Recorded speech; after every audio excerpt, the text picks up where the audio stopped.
ইব্রাহিম আলাইসাল্লাম তার ছেলেকে বারবার কুরবানি করার চেষ্টা করছেন, ছেলে কুরবানি হচ্ছে না। তাতে বিদ্বানগণ অনেকে বলতে চেয়েছেন যে ছুরির নিচে লোহা লাগানো আছে, সেজন্য কাটছে না।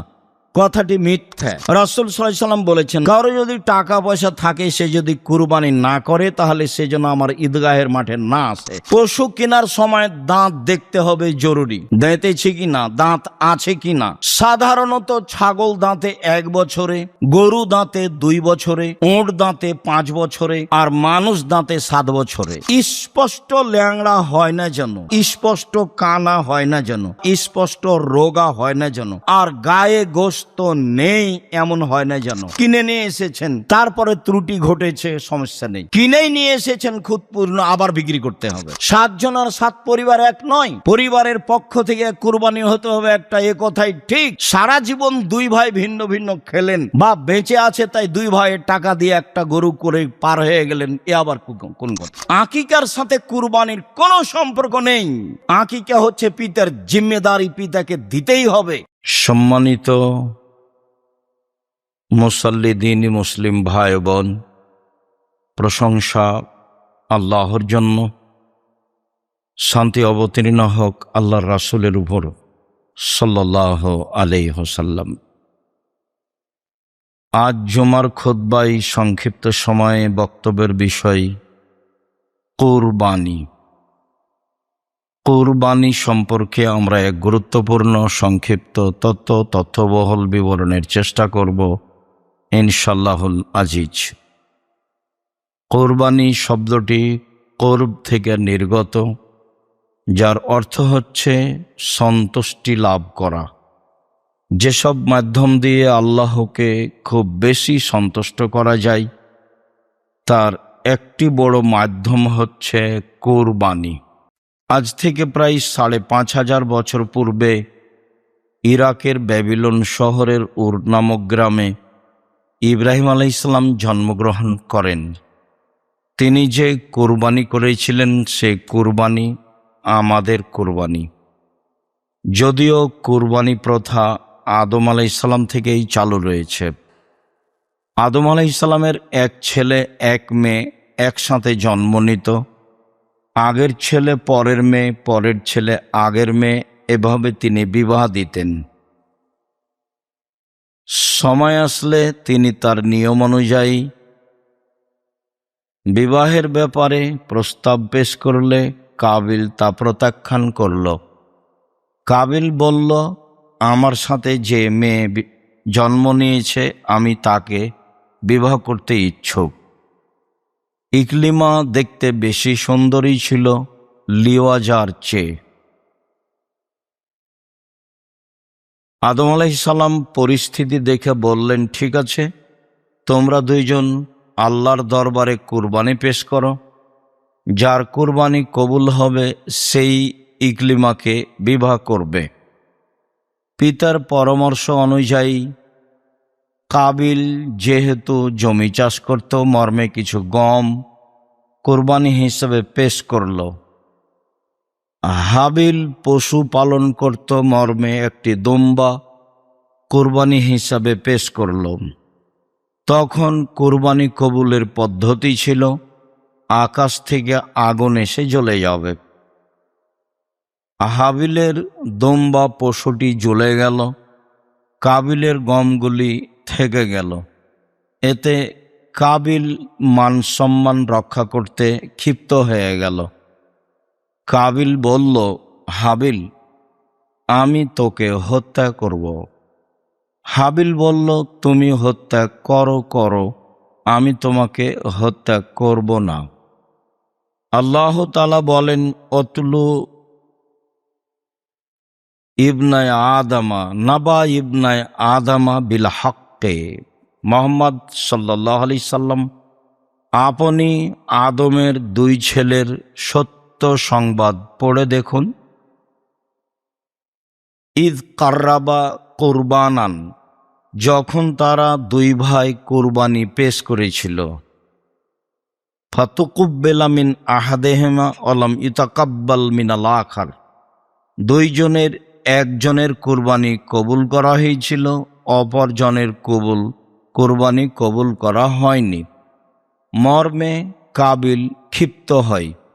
সময়ের গতিতে কাবিল তার ভাই হাবিলকে হত্যা করে। হত্যা করার পরে দেখছে লাশ পড়ে আছে, কি করা যায়। চিন্তা ভাবনা করতে দেখলো দুইটি কাক আসলো, মারামারি করলো। একটা কাক মারা গেল। মরে যাওয়া কাকটিকে জীবিত কাকটি গর্ত খুঁড়ে মাটিতে পুঁতে দিল। কাবিল বুঝল হাবিলকে কি করতে হবে। গর্ত খুঁড়ে কাবিল হাবিলকে মাটিতে পুঁতে দিল। আমাদের নবী মুহাম্মদ সাল্লাল্লাহু আলাইহি সাল্লাম বলেন, সামাজিক অবস্থা এত জটিল হবে যে সত্যবাদী হবে মিথ্যাবাদী, আর মিথ্যাবাদী হবে সত্যবাদী। আত্মসাৎকারী হবে আমানতদার, আর আমানতদার ব্যক্তি হবে আত্মসাৎকারী। সমাজে সবাই আগাছা হয়ে যাবে, মারামারি বেড়ে যাবে। তখন সাহাবেগণ বললেন, তাহলে বলেন কি করতে হবে, আপনি বলেন। তখন রাসূল সাল্লাল্লাহু আলাইহি সাল্লাম বললেন, বাড়িতে থেকো আর মুখখান বন্ধ রেখো। ঠিক আছে, বাড়িতে থাকবো। ওই সময়েও যদি সমাজের লোক বাড়িতে এসে মেরে যায় তাহলে কি করব? তখন রাসূল সাল্লাল্লাহু আলাইহি সাল্লাম বললেন, তখন আদমের দুই ছেলের ভালোটার মতো হয়ো। পরিস্থিতি খুব জটিল হয়ে গেলে মোকাবেলা করতে যায় না, কেননা সত্য তখন সত্য থাকবে না। সত্যই হবে মিথ্যা, আর মিথ্যাই হবে সত্য। তুমি যদি ন্যায় হক পেতে চাও, সমাজ তোমাকে তা দেবে না। সমাজের প্রায় মানুষ হবে আগাছা, অন্যায় প্রিয়। তখন তুমি উত্তর দিতে গেলে সফল হতে পারবা না। অতএব তুমি আদমের দুই ছেলের ভালোটার মতো হয়েও। কাবিল বলল, হাবিল, তোকে আমি হত্যা করব। তখন হাবিল বলল, ঠিক আছে, তুমি হত্যা করো, আমি তোমাকে হত্যা করব না। এই স্বভাবে গড়ে উঠতে হবে। সমাজের অবস্থা যখন খুব বেশি জটিল হবে, প্রায় কাছাকাছি আরো বেশি হবে। সম্মানিত দিনী ভাই বোন, বলছিলাম আমাদের কুরবানি, ইব্রাহিম আলাইহিস সালামের কুরবানি। ইব্রাহিম আলাইহিস সালাম তার স্ত্রী সারাকে নিয়ে এক এলাকা দিয়ে পার হচ্ছিলেন। সেই এলাকায় ছিল স্বৈরাচারী শাসক। শাসককে বলা হলো, আপনার এলাকায় একজন লোক প্রবেশ করেছে, তার নাম ইব্রাহিম। তার সাথে একজন মহিলা রয়েছে, আহসানুন নিসায়ে মিনাল আরব। আরব ভূখণ্ডে সবচেয়ে সুন্দরী নারী। বিদ্বানগণ বলেন, মা হাওয়া থেকে নিয়ে কিয়ামত পর্যন্ত যত নারী এসেছে, যত নারী আসবে, যত নারী আছে, সবার চেয়ে সুন্দরী সারা।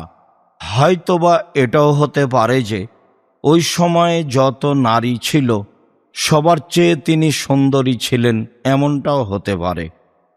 আর এটাও হতে পারে যে ইউসুফ আলাইহিস সালাম খুব সুন্দর মানুষ ছিলেন, তিনি পেয়েছিলেন তার দাদির চেহারা। তার দাদি ইব্রাহিম আলাইহিস সালামের স্ত্রী সারা ভিন্ন ধরনের ব্যতিক্রম সুন্দরী মহিলা ছিলেন। সেই সুবাদেই অনেকদিন পরে নাতি,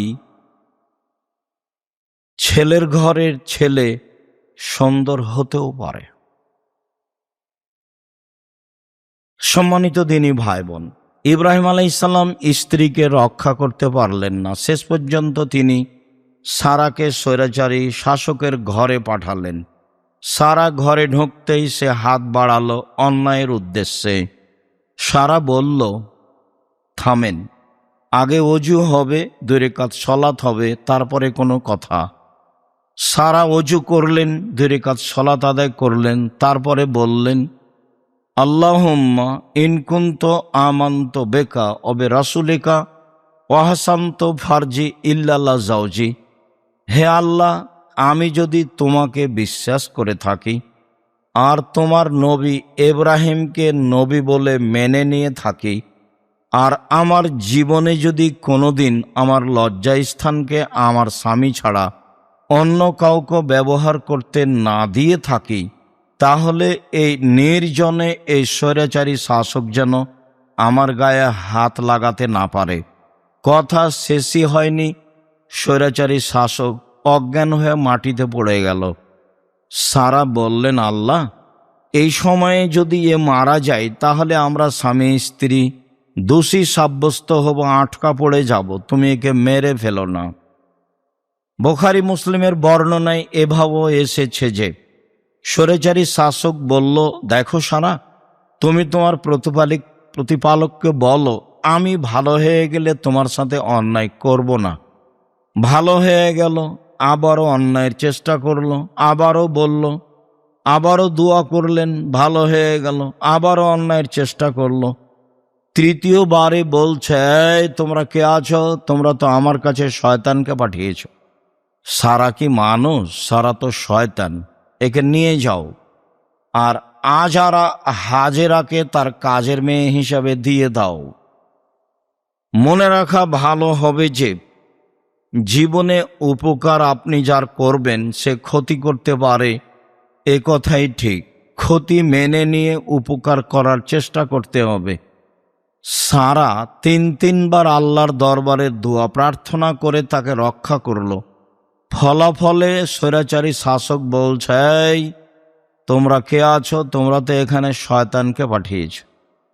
ও সারাকে শয়তান বলে ঘোষণা দিল। বুখারী মুসলিম। সারা কাজের মেয়ে হাজেরাকে সাথে নিয়ে স্বামীর কাছে উপস্থিত হলেন। তিনি বললেন, আল্লাহ স্বৈরাচারী শাসককে সফল করেনি। সে আমাদের একটা কাজের মেয়ে দিয়েছে যার নাম হাজেরা। ইব্রাহিম আলাইসাল্লাম স্ত্রী সারা ও কাজের মেয়ে হাজেরাকে নিয়ে চললেন স্বদেশ।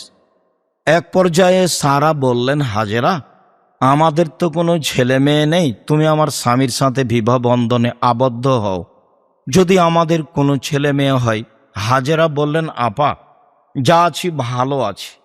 বিবাহ বন্ধনে আবদ্ধ হলে ভালোবাসায় ফাটাল ফাটবে, হয়তোবা তখন আপনি সহ্য করতে পারবেন না, বিবাহ না বসাই ভালো। বারবার বলার কারণে এক পর্যায়ে বিবাহ হয়েই গেল। তাতে ইসমাইল আলাইসাল্লাম জন্ম নিলেন। যা হওয়ার তাই হলো।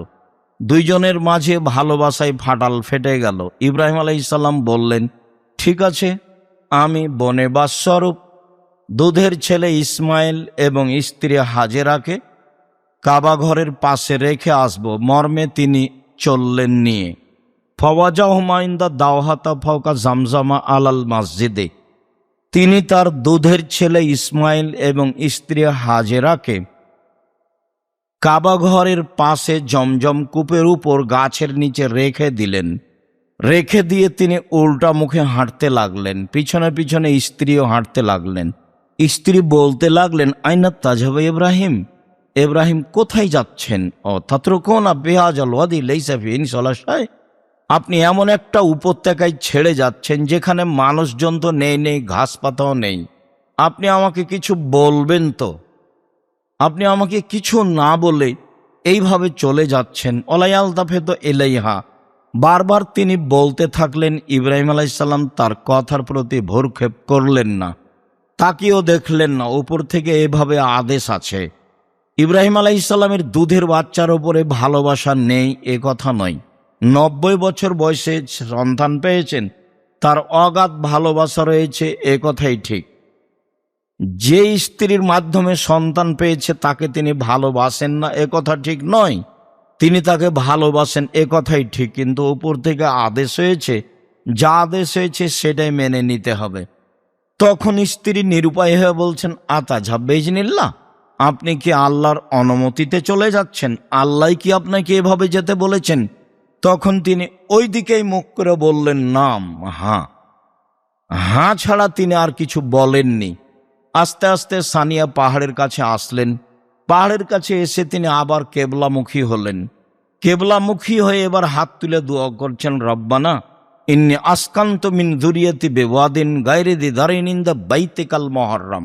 হে আমার প্রতিপালক, আমি তোমার কাবা ঘরের পাশে আমার পরিবারের একটা অংশ রেখে দিলাম, যেখানে মানুষজন তো নেই, ঘাসপাতাও নেই, কিছুই নেই। এ কথা বললেন। আবার কাবা ঘরের পাশে এ কথা বললেন, তখন কোনো ঘর নেই। পাথর, মরুভূমি আর মরুভূমি। স্ত্রী যা বললেন, মানুষ তো নেই, ঘাস পাতাও নেই। স্বামীও বলছেন, তুমি বলেছ বলেই আমার পরিবারের একটা অংশ তোমার কাবা ঘরের পাশে রেখে দিলাম, যেখানে মানুষ তো নেই, ঘাস পাতাও নেই।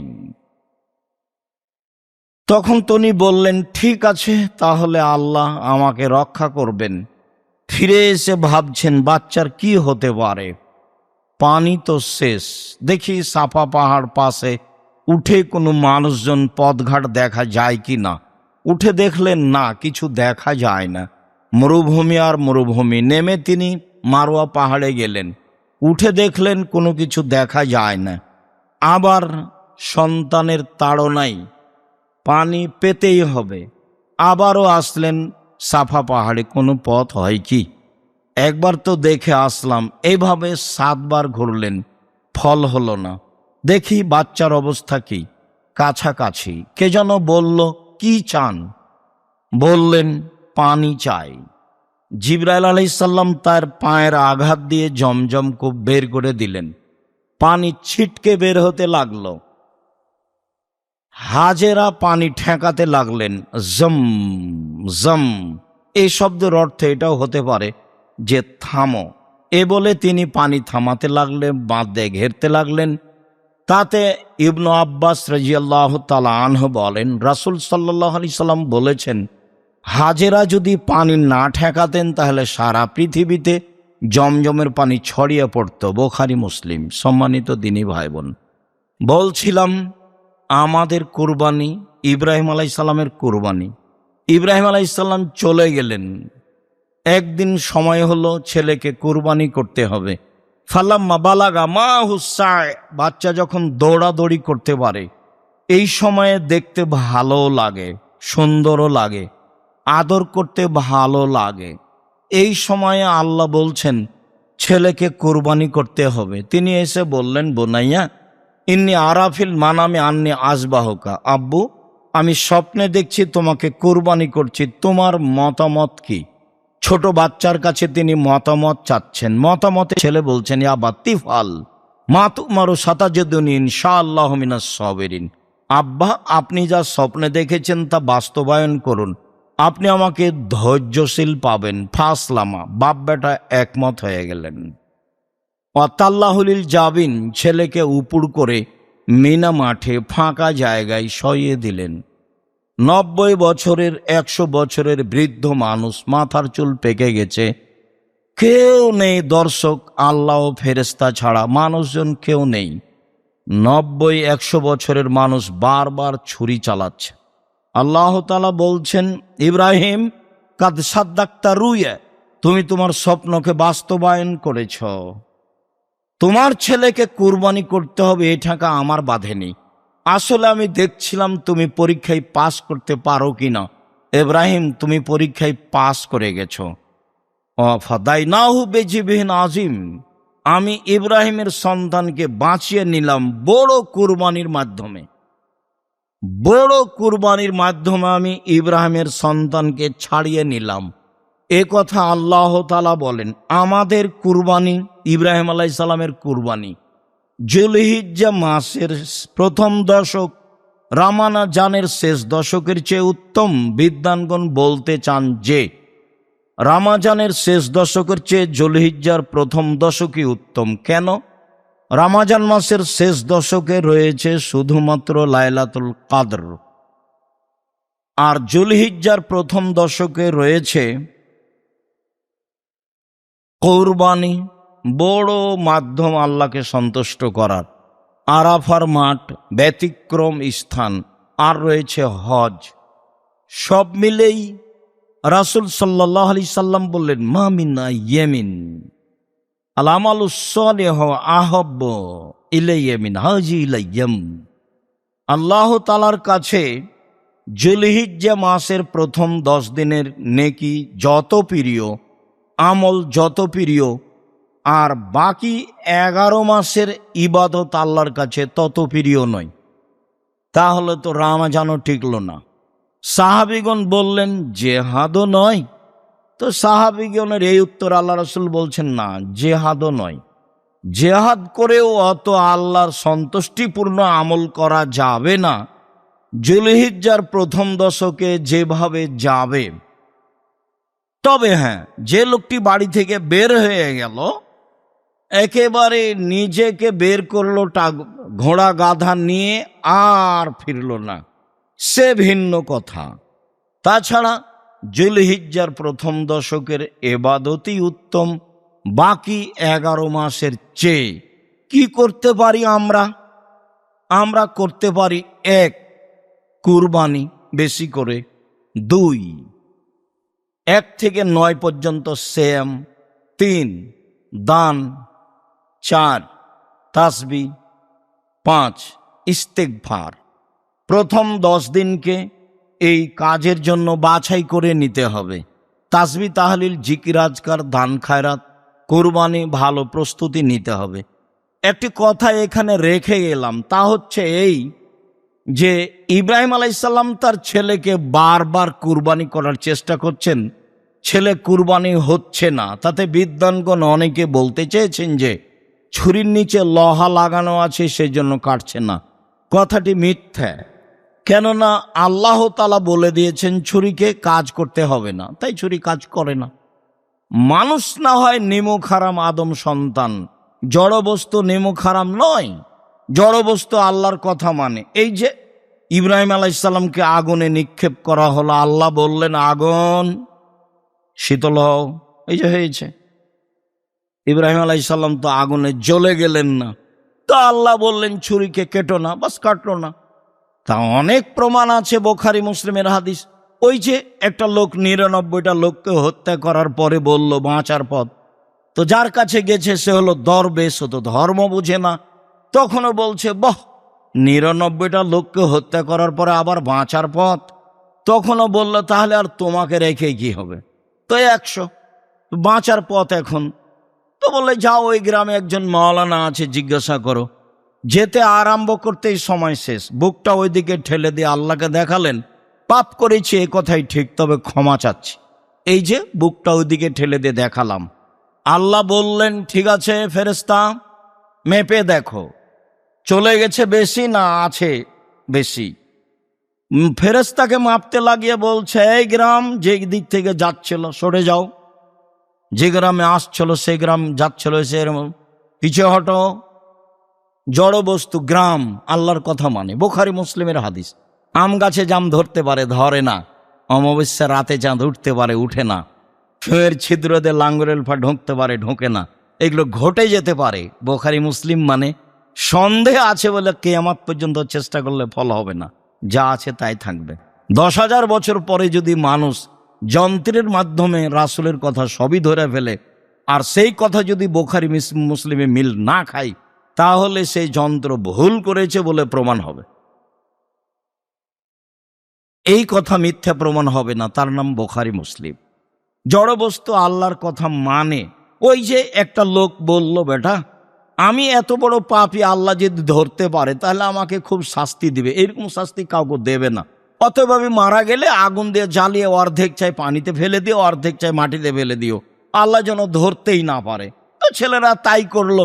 আল্লাহ বলছেন, বাতাস ছাই জমা করে দাও, দিল। বা মাটি ছাই জমা করে দাও, দিল। তো আল্লাহ বললেন, মানুষ তৈরি করে কেন এই আদেশ করেছ? তোমার ভয়ে করেছি, আর তুমি ভালো জানো। আসলে আমি রূপকভাবে করেছি না, তোমার ভয়ে করেছি, এটা তুমি ভালো জানো। তখন আল্লাহ বলছেন, ঠিক আছে ক্ষমা করে দিলাম। যেহেতু তুমি আমার ভয়ে করেছো, তুমি সেটা বলছো, আর আমি সেটা জানি, সে কথা তুমি আমার দিকেই ঠেলে দিচ্ছ, তুমি ভালো জানো, তো মাফ করে দিলাম। তো এই যে জড়বস্তু কথা শুনে কত প্রমাণ নেবেন? অতএব ছুরির নিচে লোহা লাগানো হয়েছে, কথাটি মিথ্যা। সম্মানিত দিনী ভাই বোন, আমাদের কুরবানি ইব্রাহিম আলাইহিস সালামের কুরবানি। আলহামদুলিল্লাহ ওয়াহদা ওয়াসসালাতু ওয়াসসালামু আলা মান লা নাবিয়্যা বাদা। আবু হুরায়রা রাদিয়াল্লাহু তাআলা আনহু বলেন, রাসূল সাল্লাল্লাহু আলাইহি সাল্লাম বলেছেন, মান কানা লাহু সাওলা মিজাহি ফালা ইয়াকরাবান্না মুসাল্লানা। কারো যদি টাকা পয়সা থাকে, সে যদি কুরবানি না করে, তাহলে সে যেন আমার ঈদগাহের মাঠে না আসে। এর অর্থ এই নয় যে কুরবানি ফরজ। কুরবানি একটি সুন্নাতে মুআক্কাদা, গুরুত্বপূর্ণ সুন্নাত। করা ভালো, না করলে গুনাহগার হবে মানুষ, সে কথা নয়। আবু বকর সিদ্দিক রাদিয়াল্লাহু তাআলা, ওমর রাদিয়াল্লাহু তাআলা মাঝে মধ্যে করতেন না, মানুষ যেন ফরজ মনে না করে। আল্লাহকে সন্তুষ্ট করার একটি বড় মাধ্যম কুরবানি। আনাস রাদিয়াল্লাহু তাআলা আনহু বলেন, জাহা রাসূলুল্লাহ সাল্লাল্লাহু আলাইহি ওয়াসাল্লাম কাবশাইনে আমলাহাইনে আকরানাইনে, আমি রাসূল সাল্লাল্লাহু আলাইহি সাল্লামকে দেখলাম তিনি দুইটি ভেড়া জবে করলেন, তা ছিল সাদা কালো, তা ছিল সিংওয়ালা। তিনি নিজে হাতে জবে করলেন। তিনি তার চোয়ালের উপরে পা চাপিয়ে দিলেন, তারপরে বললেন বিসমিল্লাহ আল্লাহু আকবার। এইভাবে তিনি কুরবানি করলেন। আবু হুরায়রা রাদিয়াল্লাহু তাআলা আনহু বলেন, কানা নবী সাল্লাল্লাহু আলাইহি সাল্লাম ইজা আরাদা ইজাহিয়া, আল্লাহ রাসূল কুরবানির ইচ্ছা পোষণ করলে তিনি ইস্তারা কাবশাইনে, একতা দুইটি ভেড়া কিনলেন, সামিনাইনে মোটা তাজা, আজিমাইনে খুব বড়, আমলাহাইনে শিং সাদা কালো, আকরানাইনে শিংওয়ালা, মজু আইনে অন্ডকোষ বের করা। জাবাহ আহাদাহুমা মিন মোহাম্মদ ওয়া আলে মোহাম্মদ, দুইটার একটা জবে করলেন তার জন্য এবং তার পরিবারের জন্য। ইবনু মাজাহ, হাদিস সহিহ। জাবের রাদিয়াল্লাহু তাআলা আনহু বলেন, লা তাসবাহ ইল্লা মুসিন্না, তোমরা দাঁত ছাড়া কুরবানি করো না। পশু কেনার সময় দাঁত দেখতে হবে জরুরি, দাঁতেছে কি না, দাঁত আছে কি না। সাধারণত ছাগল দাঁতে 1 বছরে, গরু দাঁতে 2 বছরে, উট দাঁতে 5 বছরে, আর মানুষ দাঁতে 7 বছরে। এটা সাধারণত একটা সময়। তবে 1 বছর হলেই ছাগল কুরবানি করতে হবে কথা তা নয়, দাঁত হতে হবে, এ কথাই ঠিক। জাবের রাদিয়াল্লাহু তাআলা আনহু বলেন, রাসূল সাল্লাল্লাহু আলাইহি সাল্লাম বলেছেন, আল বাকরাতুন সাবাতিন আল জাজুরান সাবাতিন, গরু 7 জনের পক্ষ থেকে, উট 7 জনের পক্ষ থেকে। আব্দুল্লাহ ইবনে আব্বাস রাদিয়াল্লাহু তাআলা আনহু বলেন, কুন্না মান নবী সাল্লাল্লাহু আলাইহি সাল্লাম ফি সাফারিন, আমরা একদা সফরে ছিলাম রাসূলের সাথে। ফাহাজার আল আজহা, কুরবানির সময় চলে আসলো। ইস্তারাকনা, আমরা অংশগ্রহণ করলাম। ফিল বাকারাতে সাবাতুন, গরুতে 7 জন, অফিল বাইরে আসারা, আর উটে 8 জন, 10 জন। সম্মানিত দিনী ভাই বোন, অত্র সহিহ হাদিসে বোঝা যায়, বুখারী মুসলিমের হাদিসে, যে ভাগে কুরবানি চলে। তো ভাগে কুরবানি চলে এর অর্থ কি এইটা যে 7 পরিবারের পক্ষ থেকে 7 জন আর 7 পরিবার এক নয়, 7 জন আর 7 পরিবার এক নয়, 7 জন আর 7 পরিবার এক নয়। বারা ইবনে আযিব রাদিয়াল্লাহু তাআলা আনহু বলেন, সুইলা রাসূলুল্লাহ সাল্লাল্লাহু আলাইহি জাহায়া, আল্লাহ রাসূলকে কুরবানি সম্পর্কে, সতর্কতা সম্পর্কে জিজ্ঞাসা করা হয়েছিল। তিনি বললেন 4টে জিনিস জরুরি। ওয়াশারা বিয়াদি, হাত দিয়ে ইশারা করে 4টার কথা বললেন। তাতে তিনি বললেন, জালহাল বাইয়িনো, ল্যাংড়া স্পষ্ট ল্যাংড়া হয় না যেন। অল আওয়ারল বাইয়িনো, আওয়ারোহা স্পষ্ট কানা হয় না যেন। অল মারিজাতাল বাইয়িনো, মারাজহা স্পষ্ট রোগা হয় না যেন। অল আজফাউলা তানকা, আর গায়ে গোস্ত নেই এমন হয় না যেন। 1, স্পষ্ট ল্যাংড়া হয় না যেন। 2, স্পষ্ট কানা হয় না যেন। 3, স্পষ্ট রোগা হয় না যেন। 4, গায়ে গোস্ত থাকে যেন। 5, কান ঠিক থাকে যেন। 6, আপনার চোখ ঠিক থাকে যেন। এগুলো দেখে কিনতে হবে। একাধিক সহিহ হাদিস যা প্রমাণ করে। কিনে নিয়ে আসার পরে নিখুঁত কিনে নিয়ে এসেছেন, তারপরে ত্রুটি ঘটেছে, সমস্যা নেই। কিনেই নিয়ে এসেছেন খুঁতপূর্ণ, আবার বিক্রি করতে হবে, আবার বিক্রি করে ভালো কিনতে হবে, মোটা তাজা কিনতে হবে, গায়ে গোস্ত আছে দেখে কিনতে হবে, দাঁত দেখে কিনতে হবে, চোখ দেখে কিনতে হবে, ভালো লেজ আছে, পা ঠিক আছে, সব ঠিকঠাক মোটা তাজা দেখে কিনতে হবে। আল্লাহকে সন্তুষ্ট করার জন্য কুরবানি করতে হবে। সম্মানিত দিনী ভাই বোন, বলছিলাম টাকা বেশি আছে রাজস্থান থেকে উট নিয়ে এসে কুরবানি করেন, টাকা কম আছে ষাঁড় কুরবানি করেন, তার চেয়ে টাকা কম আছে খাসি কুরবানি করেন, তার চেয়ে টাকা কম আছে ছাগি কুরবানি করেন, তার চেয়ে টাকা কম আছে ভেড়া কুরবানি করেন। একটা ভাগে যত টাকা লেগেছে ওই ভাগ দিয়ে আজও বাজারে অন্তত 3টা ভেড়া পাওয়া যাবে। আপনার মাথায় সবসময় ভুল প্রতিক্রিয়া কাজ করছে, সেখানে করার কি আছে? আমি আমার আব্বাকে দেখেছি নিয়মিত ভাগে কুরবানি দেওয়া। ভাগে কুরবানি চলবে কি চলবে না এ বিবেচনা সমাজের লোক করতো কি না তা আমার জানা নেই। ভাগের কথা তো আছেই।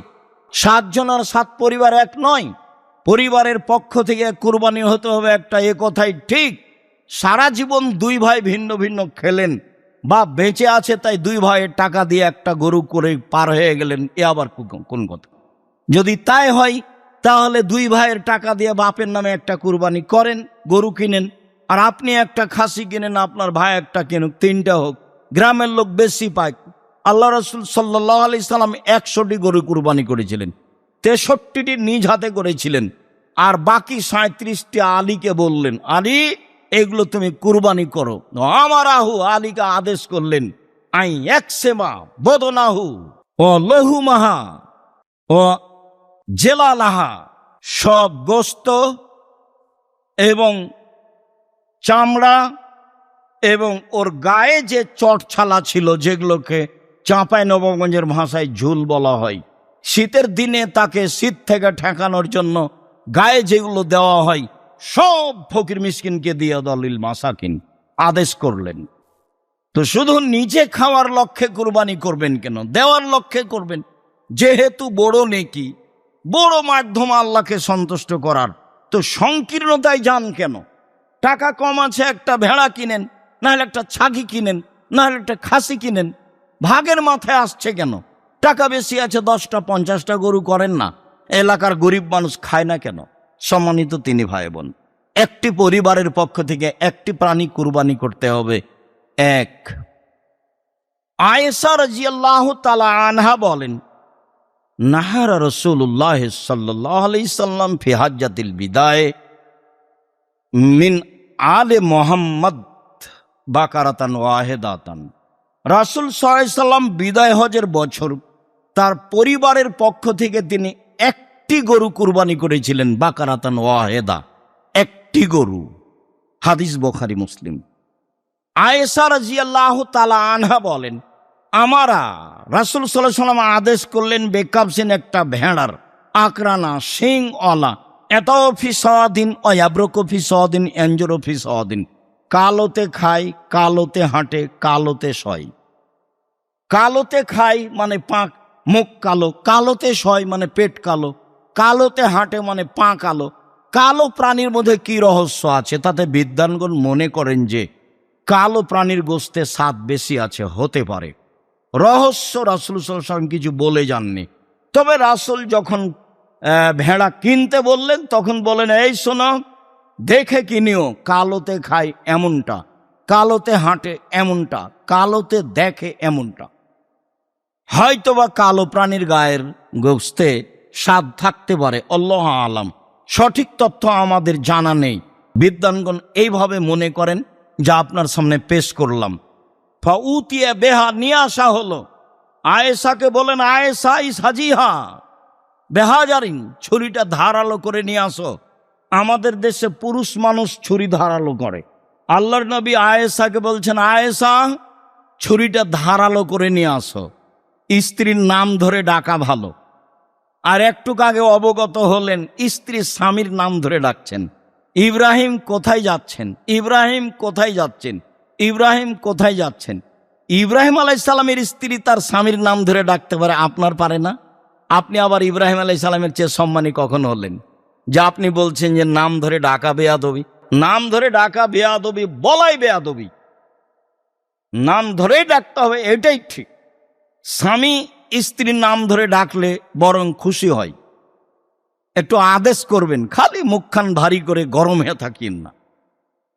গরম হয়ে থাকলে অত অভিমান করলে পূরণ হবে না, তখন শেষা হয়ে তালাক।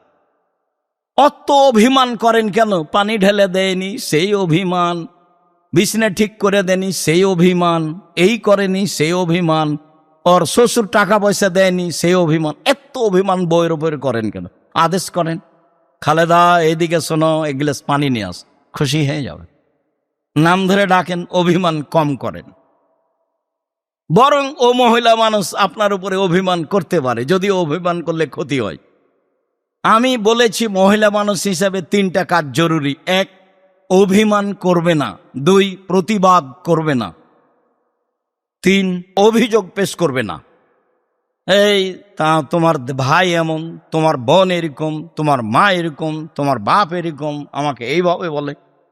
অভিযোগ নেই, অভিমান নেই, প্রতিবাদ নেই, তাহলে স্ত্রী শান্তিতে স্বামীর বাড়িতে করে খেতে পারবে। অভিযোগ নেই, অভিমান নেই, আর প্রতিবাদ নেই। যা হচ্ছে হবে, চুপচাপ থাকতে হবে, সব গায়ে সহ্য করে নিতে হবে। যা বলল বলল, দেবরে বলল বলল, ভাসুরে বলল বলল, শ্বশুরে বলেছে বলেছে, গাও কেটে গেছে নাকি? আমাকে যখন গালি দেয়, কতদিন বললাম আপনাকে, তখন গালি দাও বন্ধ করলে আবার রিং দে বলি, ভাইজান আর কিছু গালি বাকি ছিল, থাকলে 7 মিনিটের নেন। তার গালি, তার বদনাম আমার কোনো প্রতিক্রিয়া করে না। হ্যাঁ, এরকম কোনো ভিতরে আমার সাথ জাগে না। আমার জীবনে আমি মানুষের প্রতিশোধ নিব না এবং বদনাম করব না, এটা আমার ত্যাগ ইনশাল্লাহ, যে কোনো মূল্যে। সম্মানিত দিনী ভাই বোন, বলছিলাম এইবার আয়েশা রাদিয়াল্লাহু তাআলা আনহা ছুরি ধারালো করে নিয়ে এসে দিলেন। আয়েশা বলছেন যে দেখলাম তিনি প্রাণীটা ফেলে দিলেন, চুয়ালের উপরে পা চাপালেন, তারপরে বলছেন আল্লাহুম্মা তাকাব্বাল মিন মুহাম্মদ ওয়া আলে মুহাম্মদ, হে আল্লাহ তুমি এটা কবুল করো মুহাম্মাদের পক্ষ থেকে, তার পরিবারের পক্ষ থেকে। বিসমিল্লাহ, আল্লাহু আকবার। আল্লাহর নামে আল্লাহ সবচেয়ে বড়, জবে করলেন। এই যে পরিবারের পক্ষ থেকে, বুখারী মুসলিমের হাদিস। আগেরটা ছিল, এটাও বুখারী মুসলিমের হাদিস। মেখনাফ ইবনে সুলাইম বলছেন কুল্লামা নবী সাল্লাল্লাহু আলাইহি সাল্লাম আরাফা বে আরাফা ওকুফান, আমরা রাসূলের পাশে আরাফার মাঠে দাঁড়িয়েছিলাম। তিনি আরাফার মাঠে এক ঐতিহাসিক বক্তব্য দিলেন। ঐতিহাসিক বক্তব্যে তিনি অনেক কথা বললেন। এক পর্যায়ে বললেন, ইয়া আইয়ুহান নাস, জনগণ মনে রেখো, আলা ইন্না লিকুল্লি আহলি বাইতিন ফি কুল্লি আমিন উজিয়া, প্রত্যেকটা পরিবারের পক্ষ থেকে অন্তত একটি প্রাণী কুরবানি হতে হবে প্রতি বছর। জনগণ মনে রেখো, প্রত্যেকটা পরিবারের পক্ষ থেকে অন্তত একটি প্রাণী কুরবানি হতে হবে প্রতি বছর। পরিবার কাকে বলে? ভাত ভিন্ন যেখানে, পরিবার ভিন্ন সেখানে। অ্যাকাউন্ট ভিন্ন আছে 2 ভাইয়ের, চাকরি করে ভিন্ন, আর কুরবানি তো বলছে 2 ভাই একসাথে। আপনি বুঝেন তো, আল্লাহ বুঝে না? সারা জীবন তো ইনকাম ভিন্ন ভিন্নই করলেন, অ্যাকাউন্ট তো ভিন্নই আছে। তো হ্যাঁ করেন, 2 ভাইয়ের টাকা দিয়ে বাপের নামে একটা গরু কিনেন না, 2 ভাইয়ে 2টা করেন, বেশি কুরবানি করেন, নেকি বেশি হবে। আল্লাহ রাসূল একাই 100টা করলেন, তা আপনি 5-7টা করেন, 10টা। ছোট মন কেন? আরে তাহলে তো গরিব মানুষ বেশি গোস্ত নিবে, বাজারে বিক্রি করবে, করুক না, তাতে আপনার হিংসাটা কেন হচ্ছে? এইটা কেন? আতা ইবনে ইয়াসার বলছেন, আমি আবু আইয়ুব আনসারীকে বললাম, কাইফা কানাতিজ যাহায়া ফি আহাদি রাসূলিল্লাহ সাল্লাল্লাহু, ও আবু আইয়ুব আনসারী, বিশিষ্ট সাহাবী, রাসূলের যুগে কুরবানি কেমন ছিল? তিনি বলছেন, কানার রাজুলু ইউজাহি বিসাতান ওয়া আনা আহলি বাইতিহি, রাসূলের যুগে পরিবারের মালিক তার পক্ষ থেকে এবং তার পরিবারের পক্ষ থেকে একটি ভেড়া কুরবানি করতেন। এখন নইতে মোনা, খেতেন ও খাওয়াতেন, খেতেন ও খাওয়াতেন। এই যে 4-5টা হাদিস আপনার সামনে পেশ করলাম, পরিবারের পক্ষ থেকে অন্তত একটি প্রাণী কুরবানি করতে হবে। এইটা আপনাকে আবারও বলছি যে আপনি বৈধ পয়সা দিয়ে অন্তত পরিবারের পক্ষ থেকে একটি প্রাণী কুরবানি করেন। বেশি টাকা আছে, উট করেন, তারপরে গরু করেন, না হয় খাসি করেন, না হয় ছাগি করেন, না হয় ভেড়া করেন। আকিকার সাথে কুরবানির কোনো সম্পর্ক নেই। আকিকার সাথে কুরবানির কোনো সম্পর্ক নেই। আকিকা হচ্ছে পিতার জিম্মেদারি, পিতাকে দিতেই হবে। জন্মের 7ম দিনে আকিকা দিতে হবে।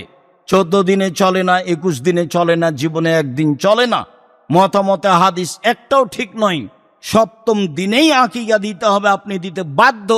কানা দেন, খোড়া দেন, ল্যাংড়া দেন, আধা মরা দেন, দেন। 500 টাকা দিয়ে কিনেন, 300 টাকা দিয়ে কিনেন, 5000 দিয়ে কিনেন, যেটা আপনার অনুকূলে হয়। ছেলের জন্য 2টা, মেয়ের জন্য একটা করেন। এটাও না হলে আপনি ছেলের জন্য একটা, মেয়ের জন্য একটা করেন।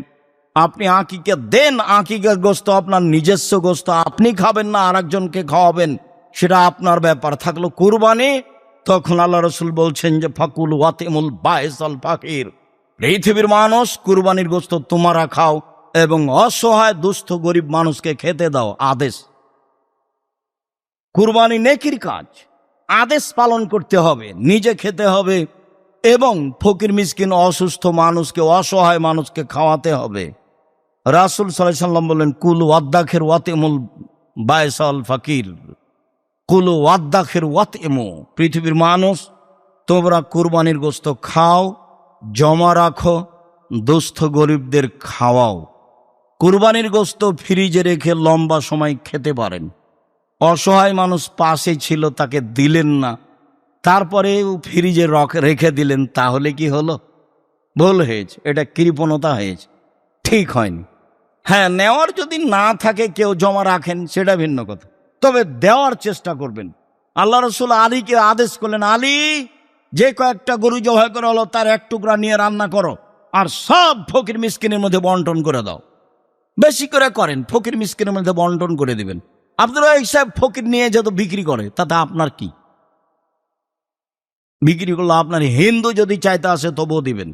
একটা কথা মনে রাখেন, বহুবার বলেছি, আবার আজকে বলছি, যখন কেউ চাইবে তখন দিয়ে দিয়েন, হাতিতে চড়ে থাকলেও, যেটা আপনার অনুকূলে হয়। আপনি যখন নিজে দিতে যাবেন তখন সে যেন পরহেজগার মানুষ হয়। আতেমুত্তমকমাত্তকা, তুমি পরহেজগার মানুষকে খেতে দাও। 10 টাকা দান করলে যেখানে শিরক নাই, বিদাত নাই, সেখানে দান করতে হবে। কাউকে খাওয়াতে চাইলে পরহেজগার মানুষকে খাওয়াতে হবে। এই হাদিসের সুবাদে মানুষ আলেম ওলামাকে দাওয়াত দিয়ে থাকে। মানুষের ধারণা যে আলেম ওলামা ভালো মানুষ, কথা ঠিকই আছে, কারণ আল্লাহ রসুল বলছেন আল ওলামা ওয়ারাসাতুল আম্বিয়া, আলেম ওলামা নবীগণের উত্তরাধিকারী। ভালোই তো কথা, কথা তো সুন্দর। এই হিসেবে আলেম ওলামাকে দাওয়াত দিতে হবে, এই কথাও ঠিক। আবার আল্লাহ রসুল বলছেন মৌলানা সাহেব দিয়ে জাহান্নাম উদ্বোধন হবে, তখন তো মৌলানা সাহেবকে দিয়ে যদি জাহান্নাম উদ্বোধন হয়, তাহলে তা আপনাকে বিবেচনা করতে হবে। মাছ দিয়ে ভাত খেলে কাঁটা ফেলে খান, বুদ্ধি তো আছেই। তো আলেম বলছে আসলেই তা আপনি একটু ভেবে দেখলেই হবে, একটু জিজ্ঞাসা করলেই হবে। থুতির জোর সেই বক্তা, আসলেই কি তাই? আলেম ওলামা মানুষ আছে, পরহেজগার মানুষ আজও আছে। বিবেচনা করে, চিন্তা ভাবনা করে একটু দিনের কাজ করবেন। খুতবার শেষে চলে আসলাম, সম্মানিত দিনী ভাই বোন। খুতবার শেষে আপনাকে বলছি, জুলহিজ্জার 1 তারিখ থেকে 9 পর্যন্ত সিয়াম রাখার প্রাণপণে চেষ্টা করতে হবে। 11 মাসের যে কোনো দিনের ইবাদতের চেয়ে জুলহিজ্জার প্রথম দশকের ইবাদত আল্লাহর কাছে অনেক অনেক অনেক বেশি প্রিয়। হাদিস তো বুখারী মুসলিম। তো ইবাদত কি করবেন, কি হতে পারে? ইবাদতের কথা তো উনি খাস করেননি, খালি বলেছেন জুলহিজ্জার প্রথম দশকের ইবাদত আল্লাহর কাছে যত প্রিয়, আর কোনো দিনের ইবাদত তত প্রিয় নয়। কি করবেন প্রথম দশকে? তাতে পরামর্শে বললাম, একাধিক হাদিসের ভিত্তিতে কুরবানি করুন। তাহলে প্রথম দশকে পড়লো একটা গেল। কুরবানি যদি করেন, তার একটা কথা মনে রাখবেন, মান রা হেলালা জিলহিজ্জা ওয়ারাদা ইউজাহিয়া ফালা ইয়াখুজ মিন শারি ওয়ালা মিন আজফারিহি, যে কুরবানি করার ইচ্ছে করছে, চন্দ্র দেখলো, সে যেন নখ না কাটে, চুল না কাটে, সে যেন নখ না কাটে, চুল না কাটে। ছেলে মেয়ে যারা আছে তাদের আদেশ আছে, আসেনি, তবে যেহেতু মালিক সবার পক্ষ থেকে কুরবানি দিচ্ছে, সবারই নখ চুল না কাটা ভালো। জুলহিজ্জার চন্দ্র ওঠার আগেই প্রস্তুত থাকবেন। অত বেখেয়াল থাকলে হয়? চাকরির সময় ঠিক আছে, মানুষের কাছে যাওয়ার সময় ঠিক আছে, গন্ডগোল আড্ডা পিটার সময় ঠিক আছে, সবই ঠিক থাকে, আর জুলহিজ্জার 1 তারিখ কবে সেটা ঠিক থাকে না। অতএব জুলহিজ্জার 1 তারিখ যেদিন হবে তার একদিন আগে প্রস্তুতি নেন। নখ কেটে নেবেন, মোচ কেটে নেবেন, চুল কেটে নেবেন, যার করে পরিষ্কার পরিচ্ছন্নতার অভাব না থাকে। আপনি আপনার স্ত্রী, ছেলে মেয়ে সবাই, হাদিস তো বুখারী মুসলিম, পালন করতে হবে। 2, 1 থেকে 9 পর্যন্ত সিয়াম থাকবেন, চেষ্টা করেন না, মরলেই সময় শেষ। মরার পরে যে কারোর সাথে আর কথা চলেন এটা দেখতে পাচ্ছি, তবে মনে থাকে না যে মরলেই সময় শেষ। হিসাব নিকাশ, জমি জায়গা, বাড়ি ঘর সবই শেষ। এমন আশ্চর্য ব্যাপার, আর কোনোদিন যোগাযোগ হয় না। এক অবাক জিনিস। তো মরলেই যদি শেষ হয় তো একটু চেষ্টা করি না। 1 থেকে 9 পর্যন্ত সিয়াম থাকি। 2, 3 দান খায়রাত, এটাও জুলহিজ্জার 1 থেকে 9 পর্যন্ত মাথায় রাখতে হবে। 4 তাসবিহ, তাকবীর, বেশি না পড়লে 1 তারিখ থেকে চলবে। আল্লাহু আকবার, আল্লাহু আকবার, লা ইলাহা ইল্লাল্লাহ, আল্লাহু আকবার, আল্লাহু আকবার, ওয়ালিল্লাহিল হামদ, আল্লাহু আকবার কবীরা, আল্লাহু আকবার কবীরা, আল্লাহু আকবার কবীরা, আলহামদুলিল্লাহি কাসীরা, আলহামদুলিল্লাহি কাসীরা, আলহামদুলিল্লাহি কাসীরা, সুবহানাল্লাহি বুকরাতাও ওয়া আসীলা, সুবহানাল্লাহি বুকরাতাও ওয়া আসীলা, সুবহানাল্লাহি বুকরাতাও ওয়া আসীলা। এছাড়াও সুবহানাল্লাহি ওয়া বিহামদিহি, সুবহানাল্লাহ। যেভাবে আপনার তাসবিহ অনুকূলে আসে। কিছুই যদি মনে না থাকে এটা তো থাকবে। আল্লাহু আকবার, আল্লাহু আকবার, লা ইলাহা ইল্লাল্লাহ, আল্লাহু আকবার, আল্লাহু আকবার, ওয়ালিল্লাহিল হামদ। একবারে জুলহিজ্জার 1 তারিখ থেকে চলবে 13 তারিখ পর্যন্ত, এক টানা। তাহলে তাসবিতে থাকেন, মানে তাকবীর। তারপরে ইস্তেগফার, একটু খাস করে সময় বের করেন না। আস্তাগফিরুল্লাহ ওয়া আতুবু ইলাইহি বলেন, আস্তাগফিরুল্লাহ আল্লাযী লা ইলাহা ইল্লা হুয়াল হাইয়ুল কাইয়ুম বলেন, সাইয়্যিদুল ইস্তেগফার বলেন, একটু কিছু বলেন। মুখখান খালি বন্ধ করে চুপটি করে থাকেন কেন? যখন ঝগড়া লাগছে তখন এমন বলে নিচ্ছেন, আর যখন আড্ডা পিটছেন তখন আর একজন পাশে আছে কি না বলছেন তার কোনো হিসাব নাই। একবারে বলে একাকার করে দিচ্ছেন, আর তাসবির সময়তে মুখখান চুপটি লেগে থাকে। লাগে কেন? থাকে কেন? আল্লাহ নবী বলছেন যে চাইলে আল্লাহ খুশি হয়, আর না চাইলে আল্লাহ বেজার হয়। তো এটার উত্তর কি? চাইলে আল্লাহ কি করেন? খুশি হন, না চাইলে আল্লাহ বেজার হন। তাহলে এটার উত্তর কি? এটা চেষ্টা করেন, সমন্বিত দিনী ভাই বোন। এরপরে বলছি, বৈধ পয়সা দিয়ে কুরবানি করেন। বৈধ পয়সা দিয়ে কুরবানি করেন। কুরবানি বেশি বেশি দেওয়ার চেষ্টা করিয়েন। ভাগে কুরবানিতে যেতে হবে না। ভাগে কুরবানি করে গোস্ত ওর বেশি হয়েছে, হাড়গুলো খালি এদিকে এসেছে, মাথা যে কোন দিকে গেল, কলিজা কেজে নিল, এসব কথা কেন? এখানে আপনি আসছেন কেন? যাতে আছে মান সম্মানের ব্যাপার, যাতে আছে ভুল ধারণা, যাতে আছে খারাপ ধারণা, সেখানে কেন? সম্মানিত দিনী ভাই বোন, নিখুঁত প্রাণী কুরবানি করুন। বাজারে গিয়ে একাধিকবার দেখবেন, যাকে পাঠাচ্ছেন তাকে বলে দিবেন ভালো করে লেজ দেখবা, ভালো চোখ দেখবা, ভালো কান দেখবা, ভালো পাঁটা দেখবা, ভালো খুর দেখবা, বেশ মোটা তাজা কিনা দেখবা। ছোট কিনেন, আপনার যেটা কুলায় সেটা করেন। কারো 10টা কুলায় 10টা করুক না, কারো 100টা কুলায় করুক। ও তো বুঝে না, সেই জন্য করে না। করা দরকার, সে বুঝে না সেই জন্য করে না। ছেলে মেয়ে গোস্ত খাবে এ আশায় সে করে, ফ্রিজ ভর্তি গোস্ত রেখে দেয়। এর জন্য তো কুরবানি নয়। কুরবানি নিজে খাওয়া, দুস্থ গরিব খাওয়া। এই জন্য গোস্ত কি 3 ভাগ করতে হবে? 3 ভাগ জরুরি নয়। দিবেন, খাবেন, জমা রাখবেন। দিবেন আপনার মতো, জমা রাখবেন আপনার মতো, খাবেন আপনার মতো। সব জায়গাতে বিবেক চলে, এখানে চলে না? সব জায়গায় তো ভালোই বিবেক চলে, এখানে চলে না কেন? সেভাবে দিবেন। চাঁপাই নবাবগঞ্জে আমাদের এলাকায় 3 ভাগ করে 1 ভাগ রেখে আসে, আর 2 ভাগ নিয়ে আসে। তো 1 ভাগ আবার বিকালে মাথা পিছু ভাগ করে নেই। তো সেটা তো ভালো হয়নি, সেটা আমাকে ভালো লাগে না। যেটা দিয়ে এসেছে আর ভাগ নেওয়া হবে না, দিয়ে এসেছে দিয়ে এসে। 3 ভাগ করা যাবে না এই কথা বলা যায় না, তবে 3 ভাগের হাদিস নেই।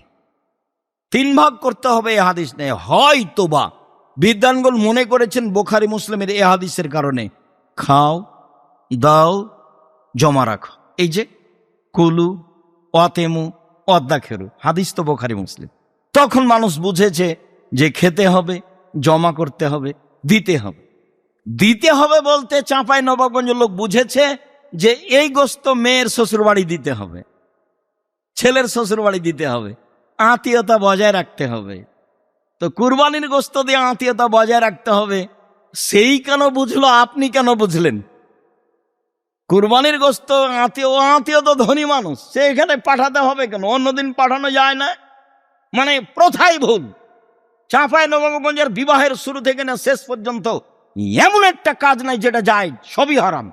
আমার জানা অনুপাতে একটা জায়েজ নাই। চট্টগ্রাম আরো দূরে আছে, বিবাহের নিয়ম কারোই তারা শিখেনি কোনোদিন। বাকিগুলোর খবর আমার জানা নাই। তবে উকিল বাপ হারাম, এটা আপনি মনে রাখবেন, হারাম। উকিল বাপ হারাম। উকিল বাপ আবার কিসের? বাপকে মেরে ফেলে উকিল বাপ করতে হবে। উকিল বাপ কেন এখানে? এক এক দেশে এক এক রকম, প্রথাই ভিন্ন। সম্মানিত দিনী ভাই বোন, কুরবানির গোস্ত দিয়ে আত্মীয়তা বজায় রাখতে হবে, এই প্রথা ঠিক নয়। দেওয়া না যায় যে কথা আমি বলছি না, কিন্তু প্রথা না যায় যে কথা বলছি। আত্মীয় স্বজনকে দিতে হবে এরকম কথা আল্লাহ রাসূল বলেননি। নিজে খাও, জমা রাখো, দুস্থ গরিবকে দাও, তা আত্মীয় স্বজন কোথায় আসলো? তা আমরা বুঝেছি, এক ভাগ খাও, এক ভাগ ফকির মিসকিনকে দাও, আর এক ভাগ আত্মীয় স্বজনকে দাও, তাই 3 ভাগ। কুরবানির গোস্ত আত্মীয় স্বজনকে ওই তো 3-4টা দিয়েছে। অন্য কিছু দিয়ে, হাদিয়া দিয়ে সম্মান বজায় রাখার চেষ্টা করেন। ব্যবহার দিতে হবে, আমাটা দিতে হবে, জামাইকে খাটখাটলা, চৌকি, বাক্স, আলমারি বড় সাজিয়ে দিতে হবে। জামাই কি ফকিরের ছেলে নাকি ভিক্ষা করে খাই? এই ছেলে, তোমার বাপ ভিক্ষা করে খাই? হ্যাঁ, তুমি শ্বশুরের কাছে নিয়েছো কোনো কিছু, আগামীকাল সন্ধ্যা হতে যা কিছু নিচে সব ফেরত দিবা। মোটর সাইকেল তোমার শ্বশুর তোমাকে দিয়েছে কেন? আমার শ্বশুর সাধ করে দিয়েছে। তোমার শ্বশুর ফকিরকে একটু সাধ করে দিতে পারে না সাইকেলটা? দেওয়া হাত ভালো, নেওয়া হাতের চেয়ে। জরুরি মনে করে নেবেন জীবনে যে কিছু দিয়ে যেতে হবে, এটাই ঠিক। চাইলো সেই জন্য দেবে, কথা নয়।